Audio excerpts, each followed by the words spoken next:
오늘 하나님께서 우리에게 주시는 말씀은 누가복음 11장 29절에서 32절의 말씀입니다. 누가복음 11장 29절에서 32절까지의 말씀을 우리 한 절씩 교독하도록 하겠습니다. 제가 먼저 봉독하겠습니다. 무리가 모였을 때에 예수께서 말씀하시되 이 세대는 악한 세대라. 표적을 구하되 요나의 표적밖에는 보일 표적이 없나니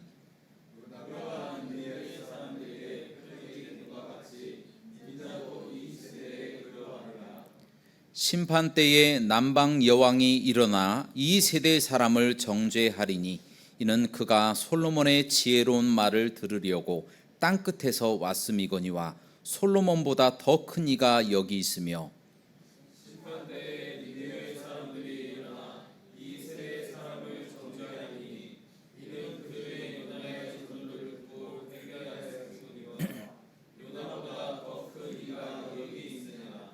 아멘.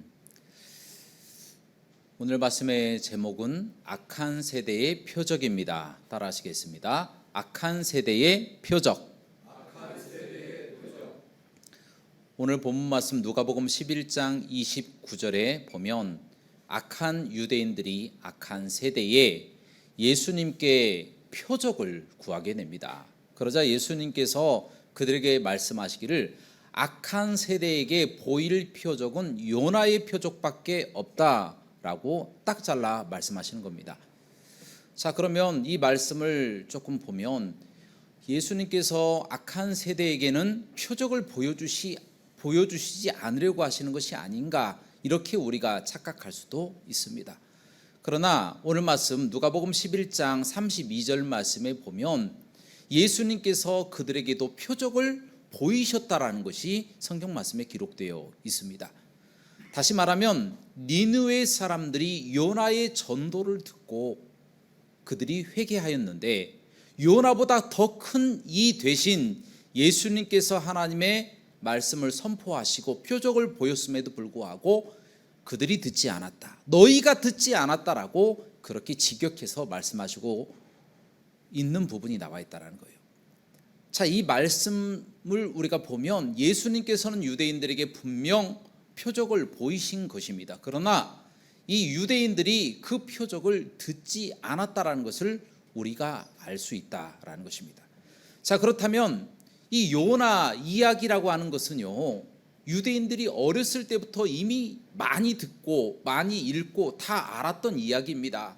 어린아이들까지 다 아는 이야기가 바로 요나 이야기입니다. 우리들도 잘 알고 있잖아요.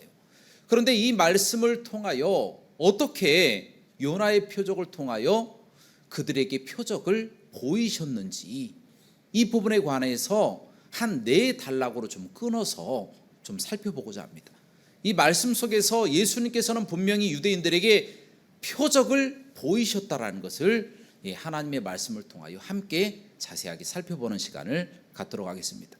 먼저 우리가 요나에 대해서 조금 알아봐야 되는데요, 요나라고 하는 사람은요, 구약시대의 선지자입니다. 구약시대에 하나님의 명령을 듣고 북이스라엘 땅에서 아수르라고 하는 적국이죠, 적국의 수도인 니느웨에 가서 심판을 선포했던 선지자가 바로 요나 선지자입니다. 바로 이 요나 선지자를 하나님께서 이제 북이스라엘 땅에서 불러주신 것이죠. 불러주셔서 니느웨 땅의 악독이 하늘에 상달되었다라고 하는 이야기를 그들에게 가서 경고해라 라는 말씀을 요나가 전해 듣게 되었습니다. 그래서 그 이야기를 듣고 가야 되는데, 여러분, 니느웨가 어떤 곳입니까? 이스라엘의 적국이에요. 어떻게 보면 이스라엘은 아수르의 속국이라고 볼 수 있을 정도로 굉장히 싫어하고 적대시하는 나라입니다. 그런데 그 사람들을 향하여 더군다나 좋은 메시지도 아니고 니느웨 땅의 악독이 하늘에 상달되었다, 이런 좋지 않은 이야기를 선포해야 된다라고 하는 이 상황, 여러분들은 그 상황을 바로 받아들이시겠습니까? 요나의 입장도 마찬가지예요.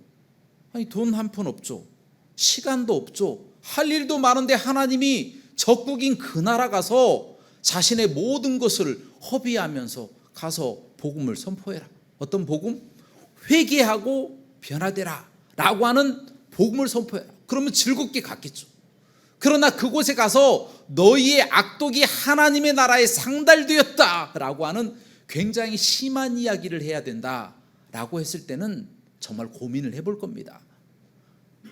보통 그런 이야기가 들렸을 때 어떤 반응을 하겠습니까? 하나님, 저는 부족합니다. 저는 못 갑니다 라고 반발을 했겠죠. 차라리 하나님께서 직접 가시면 안 되겠습니까? 아니면 천사들을 조금 보내셔서 제발 저를 좀 빼주시면 안 되겠습니까? 이런 이야기를 했겠죠. 바로 이 요나라고 하는 사람도 똑같이 하나님께 그런 반응을 나타냈어야 됐는데 나타내지 않고 몰래 그냥 도망가 버렸어요. 요바에서 배 타고 다시스로 도망가 버리고 말았다라는 것입니다. 여러분, 그렇습니다. 바로 이와 같은 모습들, 이와 같은 이 하나님에 대한 음성을 듣고도 그 말씀대로 순종하지 못하는 것이 바로 우리 사람의 마음이다라는 것입니다. 그러나 아무도 비난할 사람이 없어요. 왜 그렇습니까? 모든 사람이 그와 같은 상황에 처하면 거의 똑같은 선택을 할 수밖에 없기 때문이다라는 겁니다. 자, 오늘 첫 번째 단락인데요. 이 부분이 바로 예수님의 표적에 대해서 무슨 어떤 증거가 되는지, 예수님의 그 표적이 좀 나타나는 부분이 되는지 여러분 어떻게 생각하십니까? 자, 이 부분을 한번 기억해 주시고요. 다음 단락으로 한번 넘어가 보도록 하겠습니다. 이제 요나가 배를 타고 욥바에서 배를 타고 다시스로 도망가던 중에 하나님께서 아주 큰 바람을 보내셨어요. 그래서 배를 흔들어 버리시는 거예요. 배를 흔들어서 그 안에 있는 선원들이 깜짝 놀라서 이제 우리가 죽게 되었구나 이런 생각을 하게 되었습니다. 여러분, 한 사람이 희생을 하고 한 사람이 변화가 되고 한 사람이 하나님 앞에 헌신하면요 한 나라가 살지만 그 한 사람이 희생하지 않으려고 하면요 다른 사람들이 골치 아파지게 되는 거예요. 배 전체가 바람 때문에 흔들리게 되었습니다. 누구 때문입니까? 요나 때문에 그렇게 되었다라는 겁니다. 그러니까 배가 무거워지잖아요. 무거워지면 파산할 수도 있기 때문에 팔려고 했던 물건들을 다 들어서 바다로 다 던져버리는 겁니다. 다 던져서, 왜냐하면 배를 가볍게 해야 그나마 조금 바람의 영향을 받지 않고 살기 때문에 그래서 다 물건을 다 버려버렸다라는 거예요. 여러분, 이처럼 한 사람이 희생하지 아니하고 그 희생의 자리를 피하면요 다른 사람들이 힘들어지게 되는 거예요. 물질적인 피해가, 물질적인 희생이 어마어마하게 생겨버리게 되었다는 겁니다. 자, 그래도 상황이 여의치가 않고 계속해서 바람이 불고 배가 막 파손되려고 흔들리니까 선장이 이제 사람들을 다 불러 모았습니다. 자, 이곳에 아무래도 어떤 신께 죄를 지은 사람이 있나 보다. 그래, 그 사람을 제비를 뽑아서 그 사람을 던지자라고 결정을 하고 제비를 뽑았는데 바로 요나가 뽑혔다라는 거예요. 아무도 요나가 하나님께 범죄하여서 도망가고 있다는 것을 몰랐어요. 그러나 제비가 딱 뽑혀버리니까 이제 희생을 시키려고 하니까 요나가 그렇게 이야기를 하는 겁니다. 맞습니다. 저는 죄인입니다. 하나님께서 저에게 명령을 하셨는데 하나님의 명령을 어기고 도망가고 있는 중입니다. 하나님의 재앙이 그래서 저에게 임한 것이고 이 배에 임한 것입니다. 저를 바다에 던지면 이 재앙이 사라질 것입니다. 그렇게 이야기를 하고 사람들에게 자신을 던지기를 부탁하였다는 겁니다. 그래도 사람들은요 그 이야기를 믿지 않고 하나님도 믿지 않으니까 요나를 한번 자신들의 힘으로 살려보려고 노를 젓고 열심히 힘을 내서 요나를 살려보려고 노력을 합니다. 그러나 그것이 하나님의 재앙이기 때문에 아무리 사람이 노력해도 결코 요나를 살릴 수가 없는 겁니다. 결국에 어찌할 바 몰라서 이제 요나를 바다에 던지게 되는 것이죠. 그러자 거짓말처럼 바람이 그치고 풍랑이 그치고 잔잔하게 되었다는 것입니다.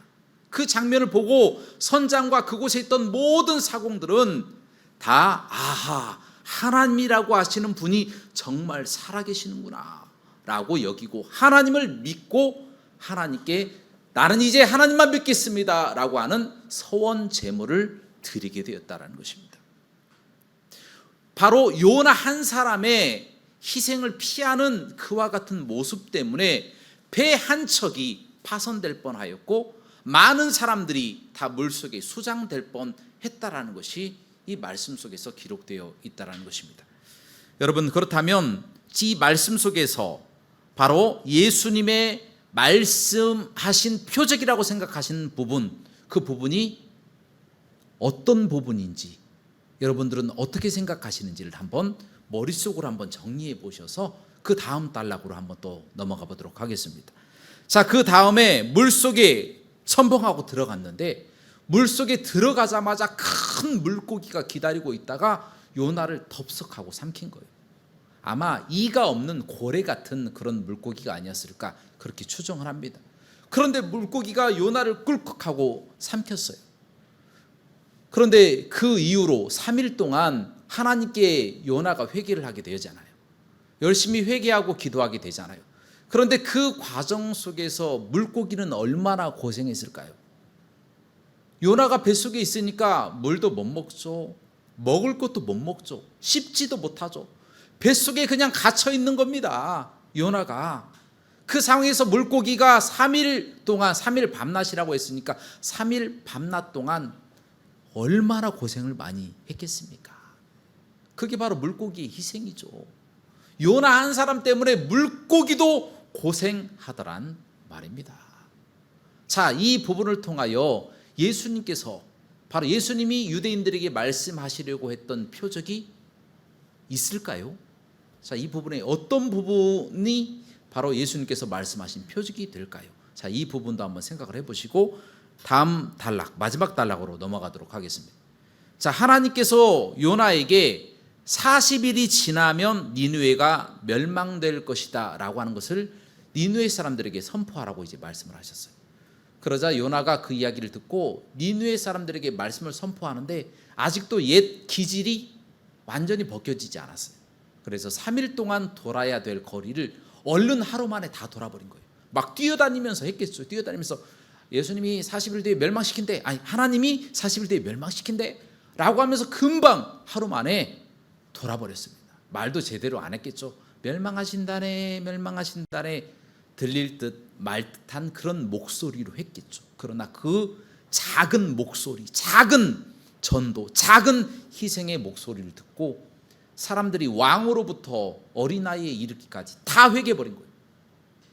모든 사람들이 다 굵은 베옷을 입고 자신들의 몸을 희생시키고 자신들의 마음을 희생시키면서 자신들의 죄를 하나님께 회개하기 시작합니다. 심지어 육축들까지도 굵은 베옷을 입혀서 하나님 앞에 자신들의 회개가 진심임을 자신들의 몸과 마음으로 희생하면서 회개하였다는 것입니다. 그 장면을 보고 우리 하나님께서 용서해 버리신 거예요. 그 회개를 보시고 용서해 버리셨다는 것입니다. 여러분, 그렇다면 바로 이 네 가지 단락, 하나님의 요나의 부르심, 그 단락이 있고, 두 번째는 이 다시스로 도망가는 그 배 안에서의 이 사건, 또 세 번째로 물고기 뱃속에서의 이 요나의 사건, 그리고 마지막으로 40일 후에 니느웨 땅을 멸망시키시겠다라고 하는 하나님의 명령을 수행하는 과정 속에서의 이 요나의 이 사건을 한번 잘 기억해 보시고, 이 네 가지 단락 중에서 예수님께서 유대인들에게 말씀하시려고 하는 표적이 있는지 한번 생각해 보시기 바랍니다. 자, 네 개 중에 어떤 것일까요? 네 개 중에 맞춰보시기 바랍니다. 네 개 중에 제가 정답을 말씀드리도록 하겠습니다. 전부입니다. 전부. 바로 이 네 가지 단락, 요나의 이야기 속에 있는 네 가지 단락 속에 있는 모든 희생이라고 하는 그 단어 속에 예수님의 표적이 다 들어가 있는 겁니다. 여러분, 왜 그렇습니까? 만약에 요나가 하나님의 명령에 불순종하고 끝까지 거부했더라면 니느웨 사람들이 구원을 받았겠습니까? 여러분, 배 위에서 많은 그 뱃사람들이 뱃사람들이 요나를 살리려고 발버둥 치는 그와 같은 희생이 없었더라면 그들이 하나님을 믿었겠습니까? 하나님이 긍휼히 여기시고 그들을 구원하시잖아요. 하나님께 서원하는 제물을 드리고 하나님을 믿는 놀라운 역사가 그들에게 희생이 아니면 나타나지 않았을 것이다 라는 것입니다. 또한 요나가 니느웨 사람들을 위해서 목숨을 아끼지 않고 40일 뒤에 심판당한다네라고 하는 이야기를 물론 소극적이지만 전했어요. 그와 같은 희생이 없었더라면 니느웨 사람들이 구원 받았겠습니까? 니느웨 사람들이 회개했겠습니까? 또한 니느웨 사람들이 자신의 몸을 희생하고 자신의 마음을 겸비하면서 굵은 베옷을 입고 기도하며 희생하지 않았더라면 과연 그들이 구원받았을까요? 구원받지 못했을 것입니다. 그와 같이 희생이 있어야만이 사람이 변화되고 모든 문제가 해결되는 것이 보여지게 되어진다는 거예요. 모든 공동체도 마찬가지고요. 모든 사람에게 다 해당되는 이야기입니다. 희생이 없는 곳에는 능력이 나타나지 않습니다. 희생이 있어야만이 사람이 변화되는 것이고요. 희생이 있어야만이 모든 문제가 다 해결되는 것입니다. 그것이 필요하다는 겁니다. 여러분, 그렇다면 하나님은 무엇을 희생하셨습니까? 하나님은 신이시잖아요. 뭐 희생할 게 없잖아요. 하나님은 아무것도 희생하지 않으시고 말을 안 들으니까 요나를 괴롭히시고 뱃사람들에게 바람도 보내시고 힘들게 만들어서 막 물고기 보내시고 그래서 요나를 겨우 보내서 니느웨 사람들에게 복음을 선포하게 하시잖아요. 그런데 하나님이 무엇을 희생하셨습니까? 하나님은 아무것도 희생하지 않으셨어. 인간만 고생이야. 이렇게 착각할 수도 있습니다. 그러나 놀랍게도 하나님이 가장 많이 희생하셨습니다. 왜 그렇습니까? 하나님은 신이시잖아요. 신이시기 때문에 언제든지 사람을 다시 창조하실 수가 있습니다. 다시 창조하시고 다시 멸망시키시고 자유예요. 하나님 자유. 그럼에도 불구하고 니느웨 사람들, 그 악독했던 니느웨 사람들, 잔혹하고 피도 눈물도 없는 니느웨 사람들을 위해서라도 요나를 불러주시더라고요. 또 요나가 말을 잘 듣습니까? 말도 안 듣는 요나, 배로 도망가고 있는 그 요나를 또 붙잡아다가 바람도 보내시고 배도 흔드시고 제비도 뽑게 하셔서 요나가 당첨되게 하시고 또 물속에 들어가니까 또 고래 같은 큰 물고기를 보내시고 또 그 고래가 토해서 니느웨 땅 그 해변으로 또 도착하게 만드시고 또 다시 나타나셔서 심판을 또 명하시고 그 니느웨 사람들이 회개할 때까지 하나님이 참고 기다리시는 희생을 하셨다는 겁니다. 우리 하나님이 다 하신 거예요. 하나님 외에 어느 누가 이와 같이 큰 희생을 하겠습니까? 처음부터 끝까지 하나님이 다 하신 거예요. 요나도 불러주시고 모든 환경과 기적과 여건 다 하나님이 만들어 주신 것이다라는 겁니다. 여러분, 바로 예수님께서 요나의 표적이라고 말씀하신 부분이 바로 이 부분입니다. 희생을 말씀하시는 거예요.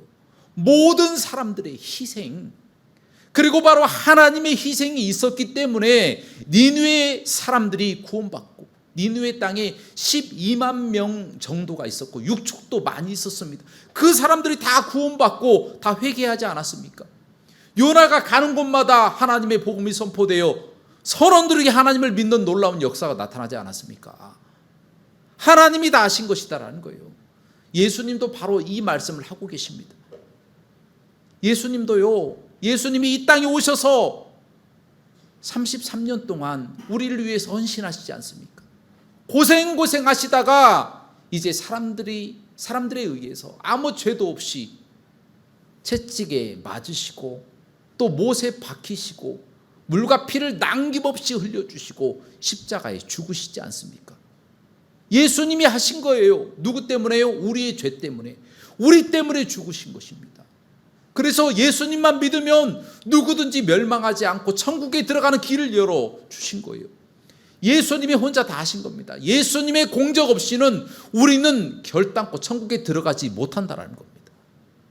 혼자 다 하셨어요. 혼자 북치고 장구치고 혼자 다 하신 거예요. 우리는 아무것도 한 것이 없습니다. 그 예수님의 희생이 있었기 때문에 이와 같은 일들이 가능하다는 겁니다. 여러분, 그렇습니다. 희생이라고 하는 것이 바로 표적이었습니다. 표적. 요나 시대의 요나의 모든 고생과 희생, 뱃사람들의 희생, 물고기의 희생, 우리 하나님의 희생, 니느웨 사람들의 희생, 모든 희생이 하나가 되어서 표적이 되어 유대인들이 그토록 많이 읽었던 요나 이야기 속에 다 하나님의 그 희생이 기록되어 있었다는 겁니다. 그 예수님이 어떻게 희생할 것까지 다 보여주고 계셨다는 것입니다. 여러분, 이처럼 희생은 능력이 있습니다. 특별히 그리스도인들의 희생은요, 엄청난 능력이 있습니다. 여러분, 4세기 경에 AD 한 4세기, AD 한 391년 경에 텔레마쿠스라고 하는 사람이 있었어요. 그리스도인인데요, 열심히 기도하고 열심히 하나님을 예배했던 사람입니다. 그런데 그가 언젠가 기도하는 중에 하나님의 음성이 들리기 시작합니다. 너는 로마로 가라 해서 로마에 갔더니 마침 그때 특별한 일이 있어서 콜로세움 경기장에 검투 경기가 열린 거예요. 막 와 하는 소리가 막 들리니까 이 텔레마쿠스도 들어간 거죠. 들어가서 봤더니 아주 잔혹한 경기가 벌어지고 있는 거예요. 사람들이 피에 취해서 다 흥분해 있는 겁니다. 여러분, 그때 당시에는 이미 로마의 국교가 기독교가 되어 있었습니다. 그럼에도 불구하고 사람들이 그때까지도 잔혹한 검투 경기를 하고 있었다는 겁니다. 텔레마쿠스가 보니까 하나님께서 자신을 로마로 가라고 하신 이유가 바로 이 경기를 막아야 된다, 막아야 한다라고 하는 이 사명을 주셨다는 것을 깨닫게 돼요.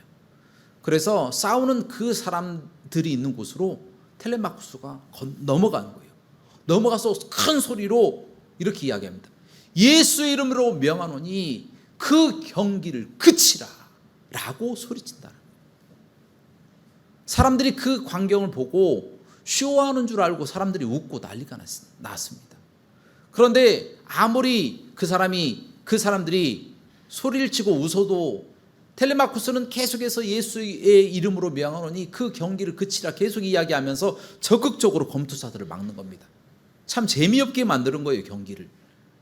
그러니까 사람들이 이제는 정말 저 사람이 미친 사람인 줄 알고 검투사들에게 소리치면서 저 사람을 죽여버리라고, 저 사람을 칼로 쳐버리라고 소리치기 시작합니다.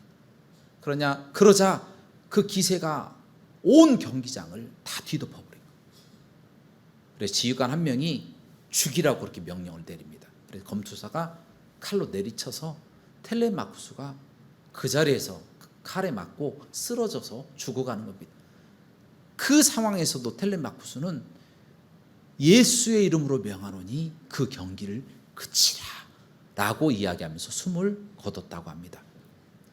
여러분, 그 광경을 콜로세움의 가장 높은 층에서 왕좌에 앉아서 내려다보고 있었던 호로니우스라고 하는 황제가 그 자리에서 일어나 버렸어요.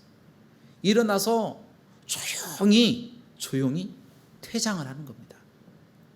그러자 그 뒤를 따르는 신하들, 그리고 그곳에 있던 군중들이 한 명씩 두 명씩 떠나더니 그곳에는 검투사들만 남게 된 거예요. 검투사들도 고개를 푹 숙인 채 그곳을 떠났다고 합니다. 여러분, 그 사건 뒤로 어떤 일이 발생한지 아십니까? 그 이후로 콜로세움 경기장에 검투 경기가 없어져 버렸습니다. 단 한 번도 열리지 않았다고 합니다. 왜냐하면 콜로니우스 황제가 검투 경기를 금지시켜 버렸다는 거예요. 여러분, 이것이 바로 능력입니다. 그리스도의 희생, 그리스도인의 희생이 이처럼 파워가 있고 능력이 있는 겁니다. 희생이 있을 때에 사람의 마음이 변화가 됩니다. 희생이 있을 때에 잔혹했던 사람들이 온순해지는 겁니다. 우리의 힘과 우리의 능으로 안 되는 거예요. 희생할 때에 가능한 겁니다. 우리 예수님은 말씀만 하신 분이 아니에요. 스스로 앞장서서 희생하신 분이십니다. 자신의 몸을 주고 피를 주고 우리를 위해서 아무 대가 없이 모든 것을 다 주신 분이 바로 예수님이십니다. 그 예수님, 본을 보여주신 그 예수님께서 우리에게 말씀하십니다. 그리스도인으로서 너희도 희생하라. 너희의 희생을 통하여 많은 사람들이 변화가 될 것이다 라고 우리에게 도전하고 계신다는 것입니다. 이 악한 세대의 사람들 변화시킬 수 있는 방법은 말이 아니고 능력이 있습니다. 그 능력은 바로 희생의 능력밖에 없습니다. 우리 그리스도인들이 희생하지 않으면 아무도 변화되지 않습니다. 우리의 작은 희생을 통하여 많은 사람들이 변화되고 그들도 예수 그리스도를 만나 함께 천국 가는 놀라운 복이 우리와 우리의 가족과 우리 주변에 넘치시기를 주님의 이름으로 축원합니다. 함께 기도하시겠습니다. 사랑과 은혜가 풍성하시고 자비로우신 하나님 아버지시여, 우리 예수님께서 희생을 통하여 우리에게 표적을 보여주셨습니다. 요나의 표적은 희생이었습니다. 하나님 아버지, 그 희생을 이 악한 세대에 저희도 할 수 있도록 인도하여 주옵소서. 우리 희생을 통하여 많은 영혼들을 살리고 또 사회를 변화시키고 잔혹한 사람들을 온순하게 만들며 악한 사람들을 선하게 만드는 놀라운 역사가 나타나게 하여 주옵소서. 모든 영광 하나님께 돌리기를 원하며 예수 그리스도 이름으로 기도합나이다. 아멘.